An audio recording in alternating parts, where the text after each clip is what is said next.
안녕하세요. 저는 오늘 여러분에게 인사동 코스를 소개해드리게 된 서울문화관광해설사 설선예입니다.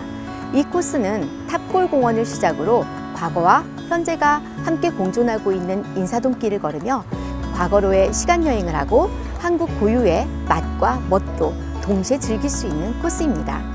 이제 저와 함께 여행을 떠나보실까요?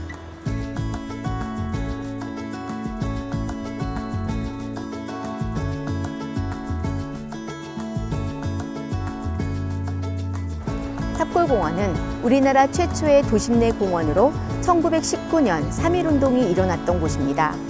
공원의 3.1문을 들어서면 민족 대표 33인의 최고 지도자이신 의암 손병희 선생의 동상이 있습니다.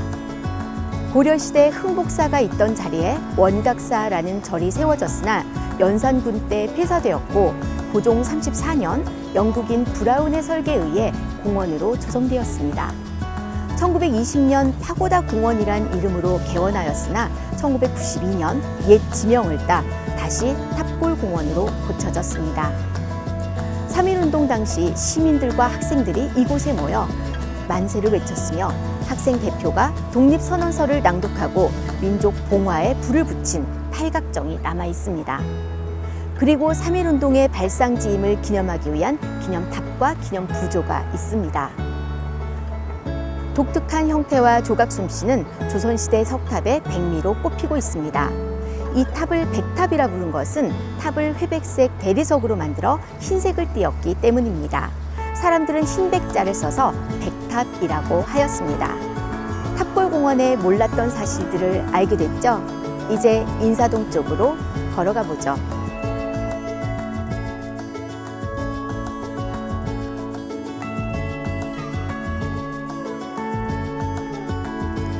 천도교 중앙대교당은 제3대 교주 손병희의 주도로 1918년 시공하여 1921년에 완공되었습니다.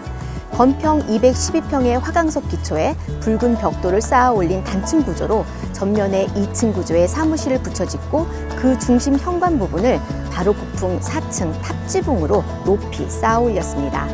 당초 이 건물은 400평 규모로 지으려 했으나 조선 총독부의 불허로 인해 절반 규모로 축소하였다고 합니다. 그렇지만 이곳은 민족의 힘으로 지은 유일한 큰 건축물이었습니다. 명동성당과 함께 서울의 명물이기도 했습니다. 천도교 중앙대교당은 주로 건축 성금으로 지었는데 성금의 상당액이 3.1운동의 자금으로 쓰였다고 합니다.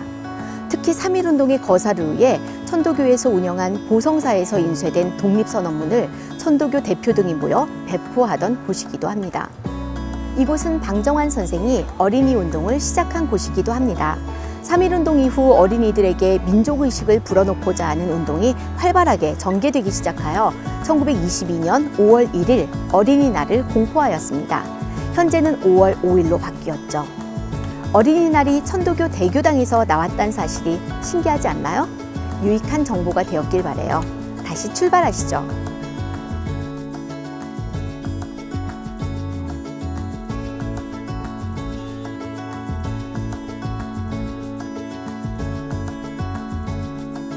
경인미술관은 1983년 12월 개관하였습니다. 이곳은 예술인의 문화 공간으로서 뿐만 아니라 관광 명소로도 널리 알려진 곳입니다. 총 500여 평의 대지 위에 6개의 전시실과 아틀리에, 야외 전시장, 각종 행사를 할 수 있는 야외 정원, 그리고 전통 다원으로 구성되어 있습니다. 경인미술관 건물을 자세히 보면 과거의 건축에 현대의 건축을 쌓아 올린 느낌이 들지 않나요? 경인미술관이 이 건물을 서울시에 기증하여 1998년 조성된 남산골 한옥마을로 옮겨진 후 지금의 모습으로 재건축되었습니다. 신진 작가들의 아름답고 창의성 있는 예술작품들이 많으니 한번 둘러보시고 인생샷을 건질 수 있는 곳이기도 하니 자주 와보시면 좋을 것 같습니다. 자, 그럼 이제 다음 장소로 이동하시겠습니다.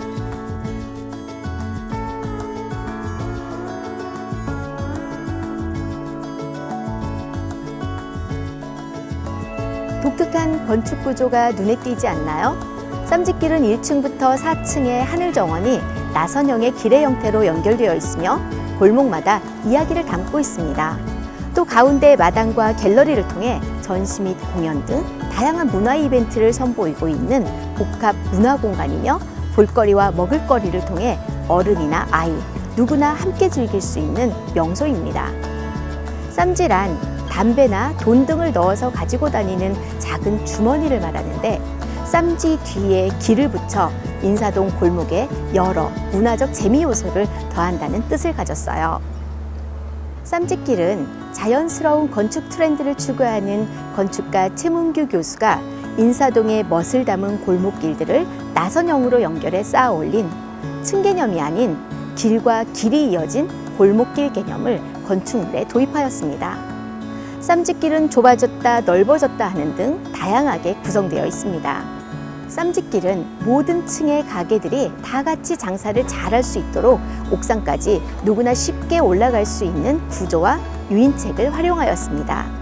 그래서 올라가는 길은 외부로 열린 공간을 만들었으며 옥상에는 사람들이 편히 쉬고 만날 수 있는 장소도 있습니다. 잠시 쌈지길에서 옛 문화를 느낄 수 있는 공예품들과 젊은 디자이너들의 신선하고 실험적인 제품들을 보며 쇼핑하는 건 어떨까요? 다음 장소로 이동하시겠습니다.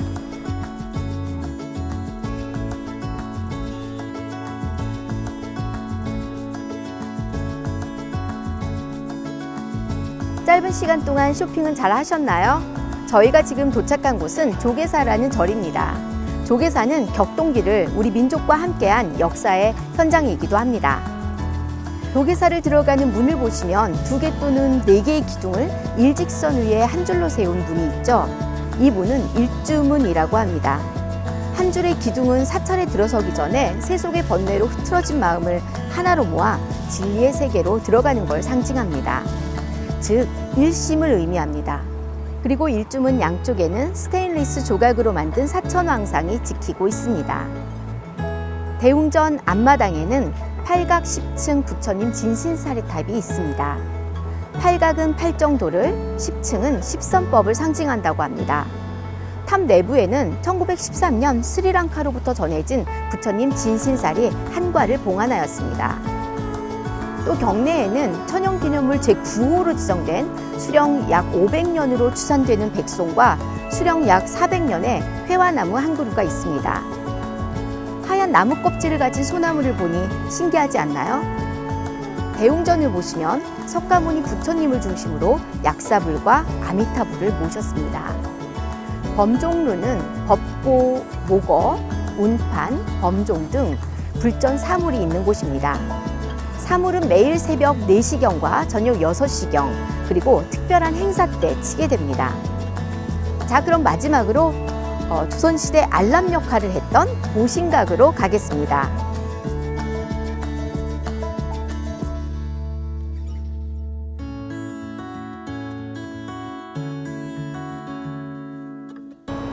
유교 사상의 기틀 위에 세워진 조선의 도읍 한양은 민본 사상과 유교의 이상을 도성 안에 완벽히 구현해낸 계획도시로 정도전에 의해 설계되었습니다. 한양으로 들어오는 관문인 사대문의 이름에 인, 의, 예지, 기본 덕목을 담았고 고종 임금께서 한양의 중심인 종각에 보신각이란 사액을 내림으로써 유교 이념인 인, 의, 예지, 신이 비로소 완성되었습니다. 보신각은 원래 태조 당시 지금의 인사동 입구에 세운 2층 누각의 종루에서 시작되었습니다. 이때부터 이곳에 종을 걸어 아침 저녁으로 울리기 시작했는데 저녁 10시경에는 종을 28번 울려서 통행 금지를 알렸으며 새벽 4시경에는 종을 33번 울려서 통행 금지 해제를 알렸습니다.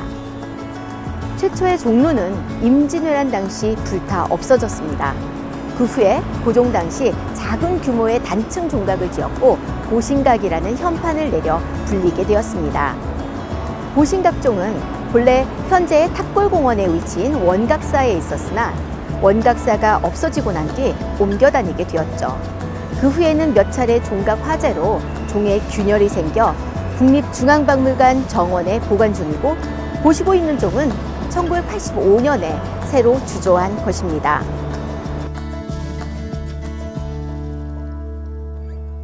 어떠셨나요? 저와 함께 떠난 여행이 재밌으셨나요?